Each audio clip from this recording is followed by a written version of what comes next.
మలిదశ తెలంగాణ ఉద్యమానికి ప్రేరణగా నిలిచిన నవంబర్ 29న దీక్షా దివస్ ఘనంగా నిర్వహిస్తామని బీఆర్ఎస్ వర్కింగ్ ప్రెసిడెంట్ కేటీఆర్ అన్నారు. 26న సమీక్ష సమావేశాలు నిర్వహిస్తామన్నారు. కేసీఆర్ దీక్ష తెలంగాణపై చెరగని ముద్ర వేసిందన్నారు. రేవంత్ పాలనలో ఉమ్మడి రాష్ట్రం నాటి నిర్బంధాలు మళ్లీ వచ్చాయన్నారు. కేసీఆర్ స్ఫూర్తితో కాంగ్రెస్ కబంధ హస్తాల తెలంగాణ ప్రజలను కాపాడుకుంటామన్నారు. కేసీఆర్ దీక్ష విరమించిన రోజు డిసెంబర్ 9న మేడ్చల్లో తెలంగాణ తల్లి విగ్రహం ఆవిష్కరిస్తామన్నారు. ఇక ఈ దీక్షకు గుర్తుగా 29న నిమ్స్ లో పేషెంట్లకు అన్నదాన కార్యక్రమాలు నిర్వహిస్తామన్నారు కేటీఆర్. ఢిల్లీ మెడలు వంచి తెలంగాణ సాధించిన కేసీఆర్ స్ఫూర్తితో ముందుకు వెళ్తామన్నారు కేటీఆర్. కాంగ్రెస్ కబంధ హస్తాల నుండి 4 కోట్ల తెలంగాణ ప్రజలను కాపాడుకోవడానికి మరో సంకల్ప దీక్ష కూడా చేపట్టాల్సిన తరుణం ఆసన్నమైంది.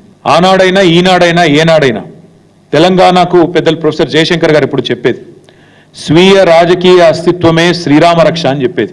కేసీఆర్ గారి రూపంలో ప్రజలు తిరిగి మళ్ళీ ఒక్కసారి కేసీఆర్ గారి నాయకత్వాన్ని, ఆ పాలనను, ఆ పరిస్థితిని ఏదైతే తిరిగి కోరుకుంటా ఉన్నారో దానికోసం అందరం కూడా మా పార్టీ శ్రేణులు ఉద్యుక్తులై కలిసికట్టుగా ముందుకు పోవాల్సిన సందర్భం.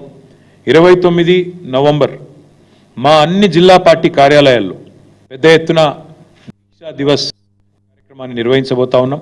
అదేవిధంగా పరిపాలనలో కానీ ఏదైతే ఒక చెరగని ముద్ర వేసిందో దాన్ని మళ్ళీ గుర్తు చేసుకుంటూ అక్కడి నుంచి స్ఫూర్తి పొంది మళ్ళొక్కసారి 2 జాతీయ పార్టీలకు తొక్కుతాం.